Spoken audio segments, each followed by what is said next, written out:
அரண்சை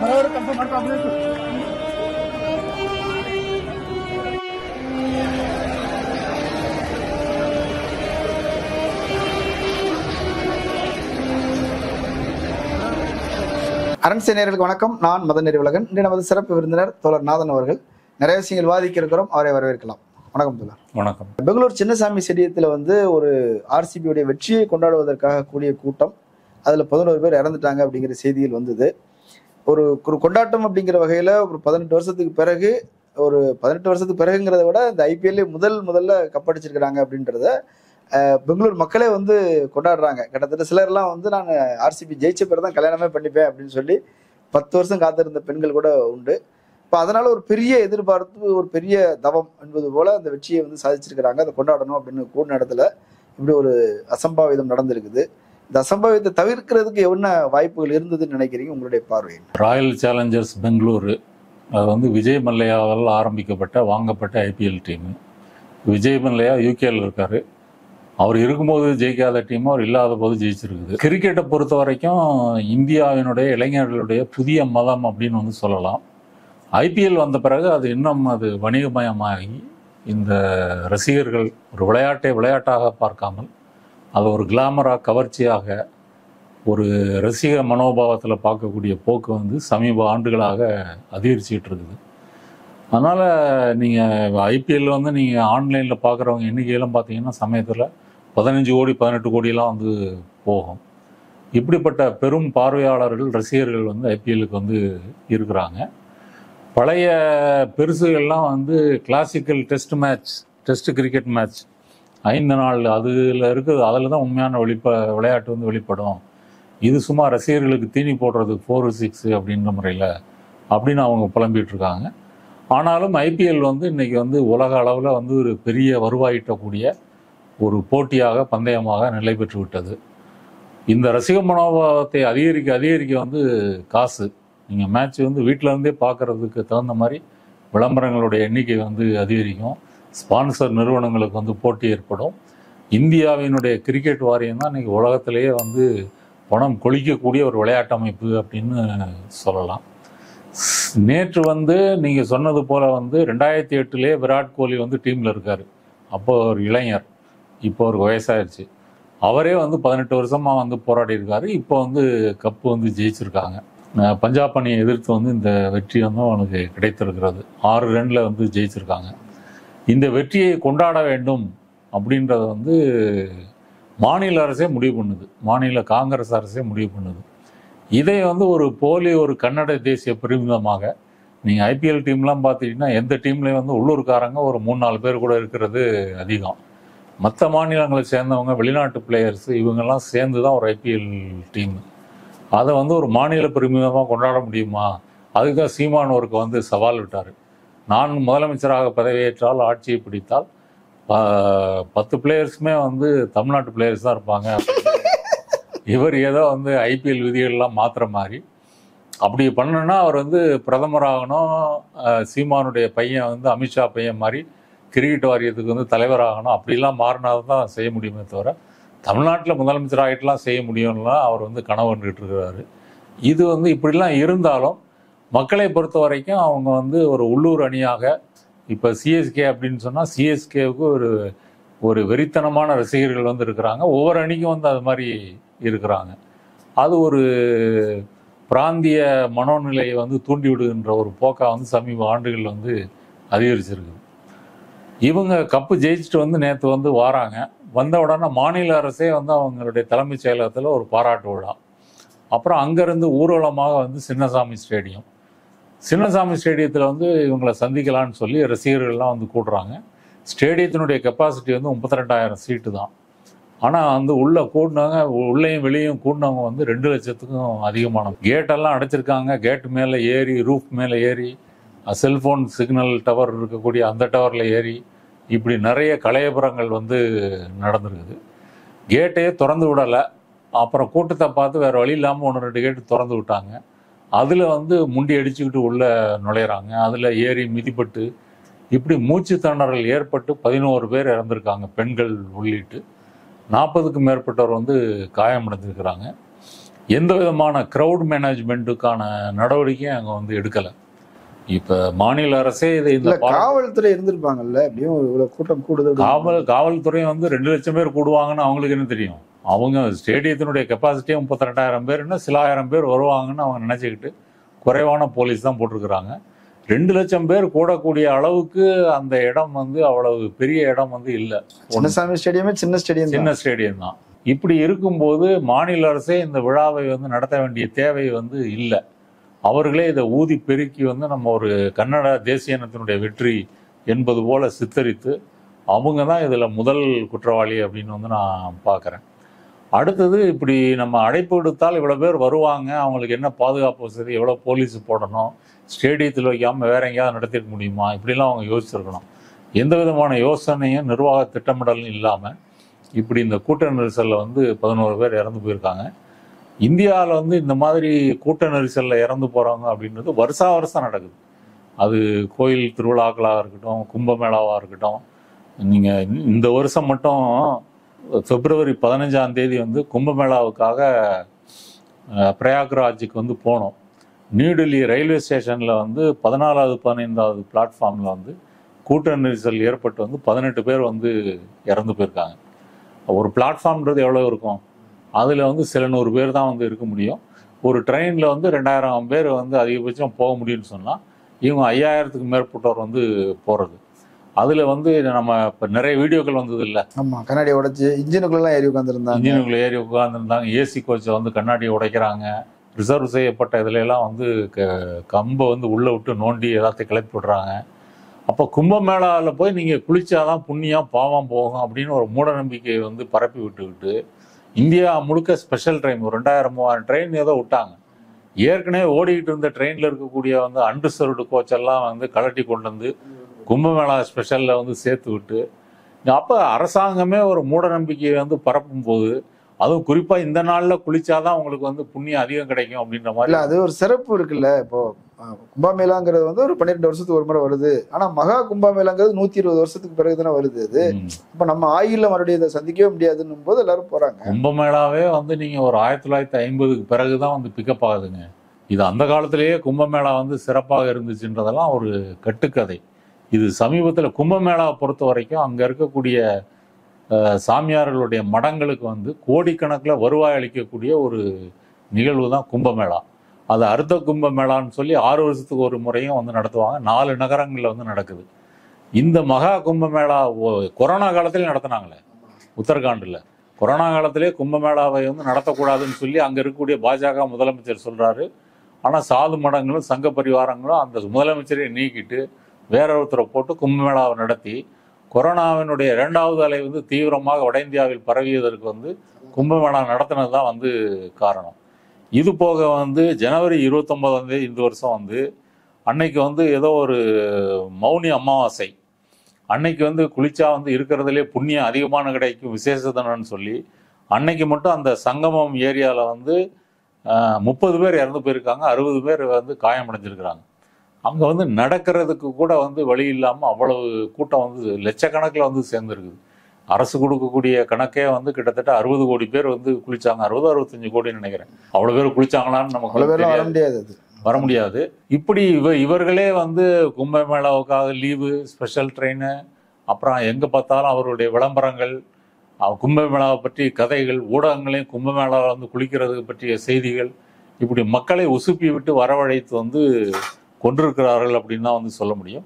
இது இப்போது மட்டுமல்ல, எங்கெல்லாம் வந்து மதம் சம்பந்தமான நடவடிக்கைகள் வந்து நடக்குதோ அங்கெல்லாம் கூட்டம் ஒரு பெரிய லிஸ்டே வந்து படிக்கலாம். மே 3ஆம் தேதி வந்து கோவாவில் வந்து ஒரு தேவி கோவில், அந்த கோவிலில் வந்து கூட்ட நெரிசல் வந்து ஏற்பட்டு வந்து 6 பேர் இறந்து போயிருக்காங்க. இது வந்து மே 3ஆம் தேதி. அதன் பிறகு ஜனவரி 8ஆம் தேதி வந்து 6 பக்தர்கள் வந்து இறந்துருக்காங்க. எங்கே? திருப்பதியில். அதுவும் கூட்ட நெரிசல் ஏற்பட்டு தான் இருந்திருக்காங்க. டிசம்பர் 4, 2024 வந்து புஷ்பா படம் ரிலீஸ் ஆகுது ஹைதராபாத்தில். அதில் வந்து தியேட்டருக்கு போய் வந்து ஒரு பெண்ணும் அவங்களுடைய பையனும் வந்து இறந்து போயிருக்காங்க கூட்ட நெரிசலில். அதுலேயும் அவர் ஹீரோவுடைய டிராவல் அவர் வந்து ஒரு இது காட்டினாரு. ஆமாம், அவர் நேராக வராரு. ஆமாம் ஆமாம், பார்க்க போய் தான் வராரு.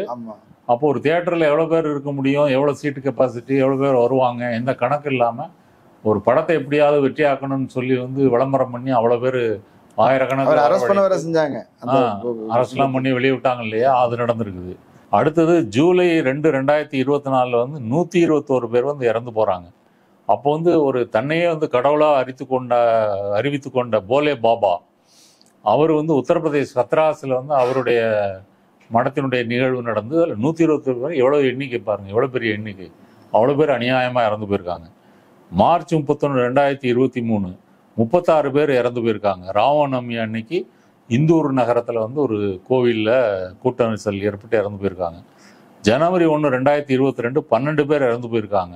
ஒரு வைஷ்ணவ தேவி கோயில் ஜம்மு காஷ்மீரில். அதில் வந்து பக்தர்கள் வந்து நெருக்கி அடிச்சுக்கிட்டு முதல்ல யார் சாமியை பார்க்கணுன்ற போட்டி போட்டதுனால போய் சேர்ந்துட்டாங்க. இது 12 பேர். செப்டம்பர் 29, 2017 வந்து 23 பேர் இறந்து போயிருக்காங்க. மும்பையில் வந்து ஒரு 2 ரயில்வே ஸ்டேஷனை இணைக்கக்கூடிய ஒரு பாலம், அந்த பாலத்தில் வந்து கூட்ட நெரிசல் வந்து ஏற்பட்டு ஒரு குறுகிய பாலம் ஏற்பட்டு வந்து 23 பேர் இறந்து போயிருக்காங்க.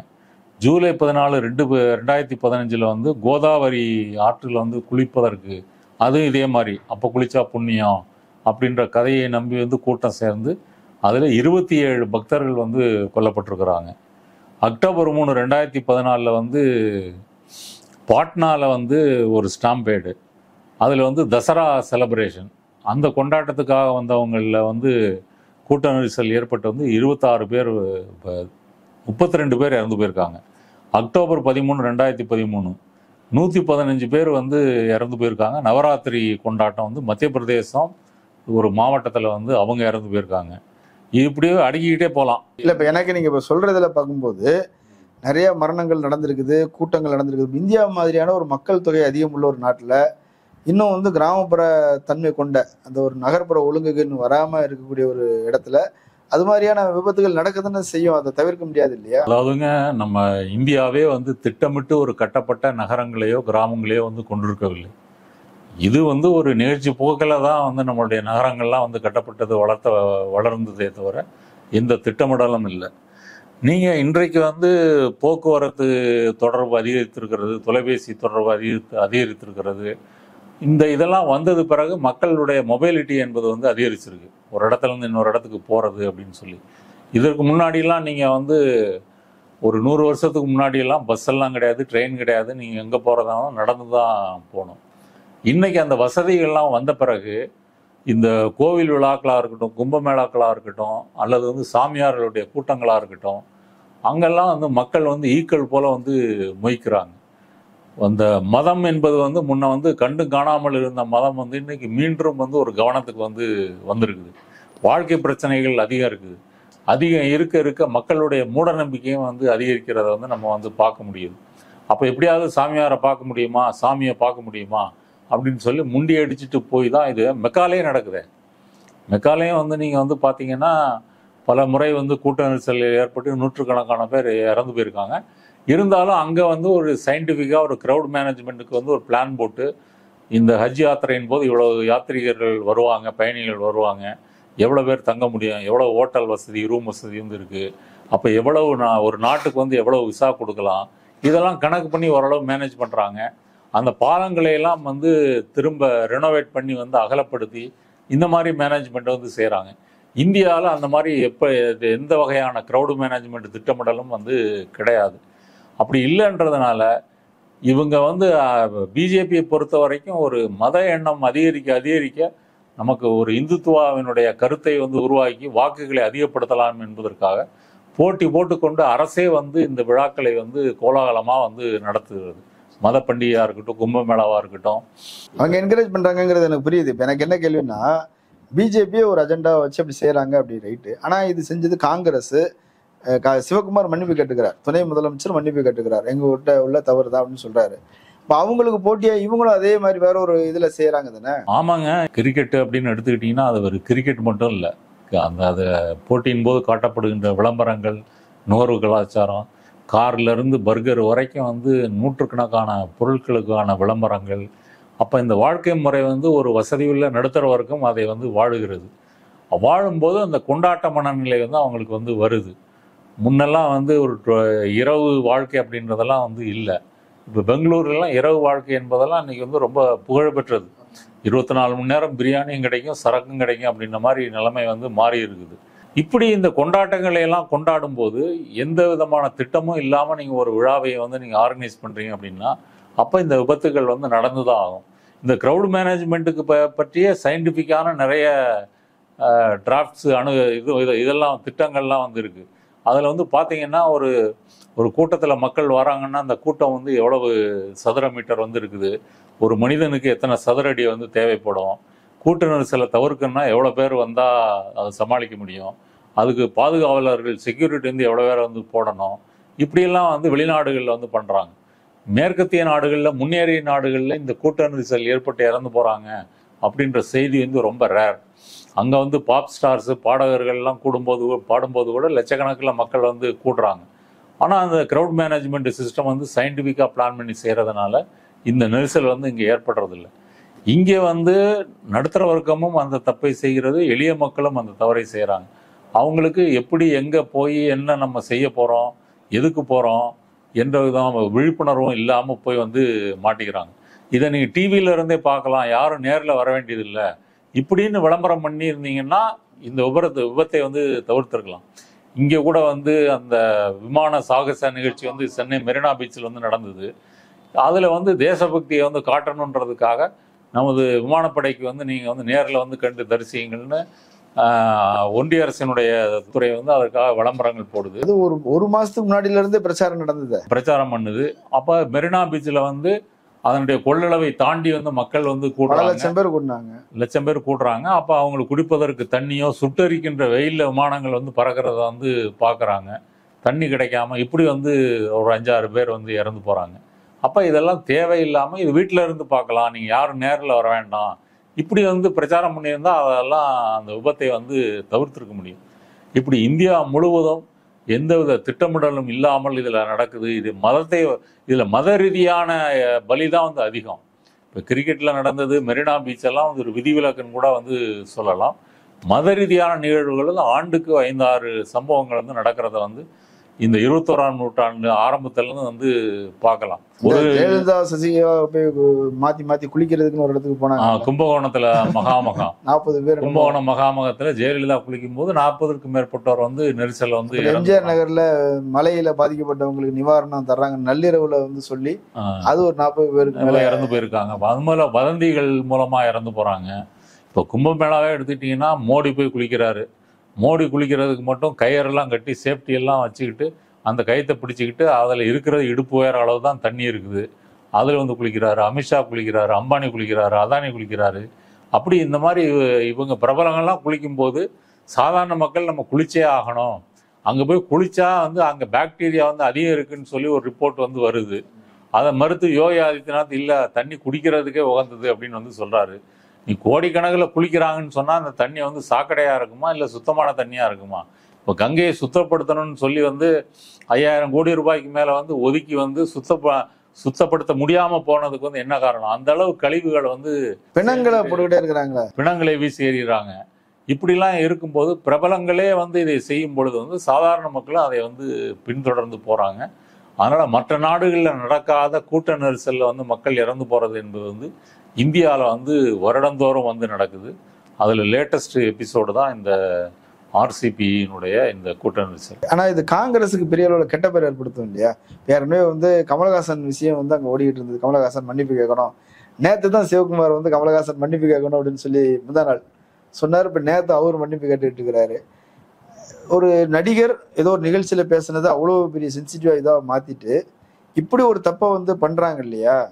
அது வந்து மக்கள்கிட்ட ஒரு பெரிய அளவில் கெட்ட பேர் உருவாக்கும்ல. காங்கிரஸுக்கே இது பெரிய கெட்ட பேர் தானே உருவாக்கும் இல்லையா? இது கெட்ட பேரை கண்டிப்பாக வந்து உருவாக்காதுங்க. மக்களை பொறுத்த வரைக்கும் இந்த விபத்தை வந்து அரசு ஏற்படுத்திய குற்றம்லாம் வந்து பார்க்க மாட்டாங்க. அவங்க கண் முன்னாடி நினைக்கிறது நம்ம டீம் வந்து ஜெயிச்சிருக்கு, கப்படிச்சிருச்சு. கப்படிக்கும் போது அசம்பாவிதம் நடந்து 11 பேர் இறந்து போயிருக்காங்க அப்படின்னு இதை வந்து நார்மலைஸ் பண்ணிக்கிற மனநிலை தான் அவங்களுக்கு வந்து இருக்குது. இதையெல்லாம் விட கிரிக்கெட்டின் மீதான வெறியும் அந்த நுகர்வு கலாச்சாரமும் அவர்களது மனங்களை ஆக்கிரமித்திருக்கிறதுனால காங்கிரஸ் இதை சாதாரணமாக கடந்து போயிடும். அவர்கள் தான் குற்றம் செய்தார்கள், அவர்கள் அப்படி விழா நடத்த வேண்டிய அவசியம் இல்லை அப்படி ஊர்வலத்தெல்லாம் வந்து தவிர்த்திருக்கலாம். இதை வந்து அவங்க தான் ப்ரமோட் பண்ணுறாங்க. இதன் மூலம் அவங்க நினைக்கிற விஷயம் வந்து என்னென்னா, ஒரு கன்னட தேசிய பெருமிதத்தை வந்து நம்ம அறுவடை செஞ்சுக்கலாம். நம்ம உள்ளூர் டீம் வந்து ஐபிஎல்ல வந்து ஜெயிச்சிருக்குது 18 வருஷம் கழிச்சு, அதை வந்து அரசியலாக்கலான்ற முயற்சியில் தான் அதை வந்து செய்கிறாங்க. அதனால் மக்கள் வந்து காங்கிரஸ் அரசை குற்றவாளியாக பார்க்க மாட்டாங்க. சொல்லப்போனால் இந்த மாதிரி இறப்புகளுக்கெல்லாம் மக்கள் பழக்கப்படுத்தப்பட்டிருக்கிறாங்க. ராஜஸ்தானில் ஏதோ ஒரு கோயிலில் வந்து இந்த நூற்றாண்டினுடைய ஆரம்பத்தில் கூட்ட நெரிசல் ஏற்பட்டு 250 பேர் இறந்துருக்காங்க. எவ்வளோ பெரிய எண்ணிக்கை வந்து பாருங்க. இதே வந்து இப்போ கும்பமேளாவில் இவ்வளோ பேர் இறந்து போனாங்களே, இந்த எண்ணிக்கையே இப்போ வெளியே வந்துச்சு. அந்த எண்ணிக்கையே வெளியிடலை. அப்புறம் வந்து தடுமாறி வந்து ஊடகங்களில் தப்பித்தவறி வந்த நியூஸ் தான் வந்து ஒரு 50 பேர் அளவுக்கு வந்து இறந்து போனாங்க செய்தி வந்திருக்கே தவிர உண்மையில அதிகம் கூட வந்து இருக்கலாம். யோகி ஆதித்யநாத் வந்து செய்தியை வந்து வெளியே விட மாட்டேன்றாரு. இப்படி இருக்கும்போது இவர்கள் ஆட்சியில், அதுவும் பிஜேபி வந்தது பிறகு இது இன்னும் அதிகரித்திருக்கிறது. ஒரு மதம் சார்ந்த எண்ணிய ஒரு விழாக்கள், கொண்டாட்டங்கள். தமிழ்நாட்டில் கூட வந்து பார்த்தீங்கன்னா பேராசிரியர் ராஜநாயகம் லயோலாவில் வேலை பார்த்தவர், அவர் வந்து சொல்றாரு, இங்கே வந்து இந்துத்துவ உணர்வு வந்து வளரலை, பிஜேபியோட ஓட் பேங்க் வந்து வளரலை, ஆனால் ஒரு மாதிரியான இந்து உணர்வு வந்து அதிகரித்திருக்கிறது. நம்மளே வந்து பார்க்குறோம், சும்மா இருந்த கோயில்கள்லாம் வந்து இன்னைக்கு பிரம்மாண்டமாக கட்டப்பட்டு அது குடமுழுக்கு ஏற்படுத்தப்பட்டு அது வீட்டுக்கு வந்து வரி போட்டு வெளியூரில் இருக்கிறவங்கள்ட்ட வந்து காசையும் வாங்கி வரவழைத்து எப்படியாவது நீங்கள் இந்த சித்ரா பௌர்ணமி நிகழ்ச்சிக்கு நீங்கள் வந்தே ஆகணும் அப்படின்னு சொல்லி இந்த கோயிலில் வந்து கூடுவது, வழிபடுவது என்பது வந்து அதிகரிச்சிருக்கிறது. இல்லாத சடங்கு சம்பிரதாயங்கள்லாம் நீங்கள் 50 வருஷத்துக்கு முன்னாடி பண்ணது, 100 வருஷத்துக்கு முன்னாடி பண்ணது, அதனால் இன்னைக்கு வந்து நம்ம கிடா வெட்டணும் இப்படி சொல்லி இதெல்லாம் வந்து அதிகரிச்சுட்டு இருக்கிறத வந்து பார்க்குறோம். ஒரு புறம் வந்து தமிழ்நாடு முன்னேறுது, இந்தியா முன்னேறுது அப்படின்னு சொன்னாலும், இன்னொரு புறம் வந்து இந்த மதம் சார்ந்த பிற்போக்குத்தனங்களும் அதிகரிச்சுக்கிட்டே போகுது. முன்னாடி வந்து ஒரு பெண் பார்க்கணும் அப்படின்னு சொன்னால் நீங்கள் வந்து தரகர்கிட்ட சொல்லி, தரகர் வந்து ஒரு மாவட்டமோ ஒரு தாலுக்கா அளவுக்கு வந்து கான்டாக்ட்ஸ் வச்சுக்கிட்டு ஜாதகம் கொடுத்து அப்படி பார்க்கறது இருக்குது. இன்றைக்கி மேட்ரிமோனியல் வந்து வந்துருச்சு. மேட்ரிமோனி வந்து பார்க்கறதுல அதுலேயும் சாதி ரீதியாக பார்க்கறது, அதுலேயும் ஜாதகம் பார்க்கறது. இன்றைக்கு வந்து ஐடி துறையிலே வேலை பார்த்தா கூட ஜாதக பொருத்தம் இருந்தால் தான் கல்யாணம் பண்ணணும். இதனாலேயே வந்து பல பெண்களுடைய திருமணம் வந்து தள்ளி போகிறத வந்து பார்க்குறோம். அப்போ சாதிய மூட நம்பிக்கைகள் வந்து மேலும் வந்து இறுக்கமாக மாறி இருப்பதை வந்து பார்க்குறோம். அது வந்து இந்த மாதிரி வந்து பக்தி நிகழ்ச்சிகளாக இருக்கட்டும், கொண்டாட்ட நிகழ்ச்சிகளாக இருக்கட்டும், அதுலேயும் இப்போ தியேட்டரில் முதல் நாளைக்கு வந்து ரஜினி படமோ விஜய் படமோ அஜித் படமோ வருதுன்னா அங்கே கூட்டம் கூட்டுறாங்களா இல்லையா? அந்த ஏரியாலே வந்து டிராஃபிக் வந்து ஜாம் ஆகுது. ஒப்பீட்டு அளவில் இது வந்து ஓரளவு கட்டுப்படுத்தக்கூடிய சூழல் இருக்கிறதுனால அசம்பாவிதங்கள் வந்து நடக்கலை. 1000 தியேட்டரா பிரிஞ்சிருது. ஆனால் வந்து எதிர்காலத்தில் வந்து இதை வந்து எப்படி நம்ம வந்து டீல் பண்ணணும் அப்படின்றத பற்றி யோசிக்கணும். இவங்களா வந்து ஒரு வரலாற்றில் இல்லாத விஷயங்களை கண்டுபிடித்து இது ஒரு அபூர்வமான தினம், கிடைக்காத தினம், இந்த தினத்துக்கு வந்து நீங்கள் சாமியை கும்பிடுங்க. முன்ன மாதிரி வந்து நீங்கள் திராவிடர் கழகமோ அல்லது பகுத்தறிவு பிரச்சாரமோ இப்போல்லாம் நடக்கிறது இல்லை. இப்போ நீங்கள் வெளியே போய் நீங்கள் சாமி இல்லைன்னு பேசிட்டாலே ஒரு தேச துரோக குற்றமாக வந்து மாறிடுது. இப்போ திராவிட இயக்க ஆதரவாளர்கள் எல்லாருமே வந்து திமுக அரசாங்கம் ஆதரித்து பேசுகிறாங்க, பாரதிய ஜனதாவை எதிர்த்து பேசுகிறாங்க, பிஜேபி வரக்கூடாதுன்னு பேசிக்கிட்டு இருக்காங்களே தவிர மக்கள் மத்தியில் இருக்கக்கூடிய இந்த மூட நம்பிக்கைகள், பகுத்தறிவு பிரச்சாரம் என்பது இன்னைக்கு சுத்தமாக இல்லை. ஒன்று, பிஜேபி வந்த பிறகு அதை பேசக்கூடாதுன்ற மாதிரி ஒரு சூழலை வந்து உருவாக்கிட்டாங்க. இன்னொன்று, மக்களும் வந்து அதெல்லாம் வந்து பேசினா வந்து அது இந்து மதத்தை மட்டும் குற்றுவதாக விமர்சிப்பதாக ஆகும் அப்படின்ற மனநிலைக்கு வந்து கொண்டு போயிட்டு இருக்கிறாங்க. ஆனால் இந்த காலகட்டத்தில் தான் பகுத்தறிவு பிரச்சாரம் வந்து தேவை. கங்கையில் போய் குளிக்கிறதுனால பாவம் வந்து நமக்கு இப்போ பாவன்றதே ஒன்று கிடையாது. இந்த பாவ புண்ணிய கதைகள், கங்கையில் குளித்தா வந்து விமோசனன்ற கதைகள், அப்புறம் குறிப்பிட்ட நாளில் தான் வந்து மற்ற நாள்லாம் கடவுள் வந்து ஆளே இல்லாமல் தூங்கிட்டு இருக்காரு, ஐயரோட நின்று மட்டும் இருக்கிறாரு. இந்த மாதிரி சிறப்பு தினங்களை வந்து பார்க்கணும். மத பண்டிகைகளில் போய் வந்து சாமியை வந்து பார்க்கணும், கடவுளை பார்க்கணும். இல்லாத சடங்கு சம்பிரதாயங்களை கண்டுபிடிச்சு கொண்டாடுறது, இதுக்கு எதிரான பகுத்தறிவு பிரச்சாரத்தை நம்ம வீரியமாக மக்கள் மத்தியில் வந்து கொண்டு போகணும். அப்படி கொண்டு போய் மக்கள்கிட்ட ஒரு விழிப்புணர்வை ஏற்படுத்தினால் மட்டும்தான் இந்த அசம்பாவிதங்களை வந்து தவிர்க்க முடியும். மக்கள்கிட்டே ஒரு மாற்றம் வேணும், அரசாங்கத்திட்டையும் கொள்கை வேணும் அப்படின்றத சொல்லியிருக்கிறீங்க. மக்கள் அதை பரிசீலிக்கட்டும். கலந்து கொண்ட கருத்துக்களை பகிர்ந்தமைக்கு நன்றி. நன்றி. நேரில் மற்றொரு விருந்தினோடு மீண்டும் சந்திக்கலாம். நன்றி.